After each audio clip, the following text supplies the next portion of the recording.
Dan itu kita, bila kita kahwin ni lillahi ta'ala dan nak menghidupkan sunnah, dan restu mak bapak tu kena seiring. Okey. Konflik dalam keluarga, cerita Ji. Saya ni pun baru je kahwin, 21 tahun kahwin, 21 tahun. Tapi sebelum kahwin tu adalah perkara-perkara yang kita kena perlu buat. Jadi yang paling bagi saya dalam perkahwinan yang penting sekali tu adalah restu mak bapak. Itu pokoknya. Dan itu kita, bila kita kahwin ni lillahi ta'ala dan nak menghidupkan sunnah, dan restu mak bapak tu kena seiring. Okey. Ya. Itu mula-mula kahwin lah. Itu masa sebelum kahwin. Sebelum kahwin.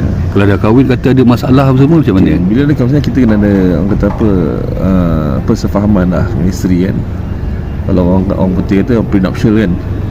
Tapi kalau kita kena ada faham ilmu tugasan sebagai seorang isteri tu apa, tugasan seorang suami tu apa. Jangan overdo. Dan bila ada konflik, jangan lama-lama.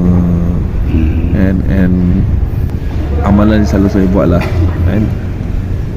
Bila jangan lama-lama tu, cara kita nak pujuk bini tu bagi saya solat berjemaah. Bila kita ada konflik, kadang kita tak nak bercakap dengan bini kita kan.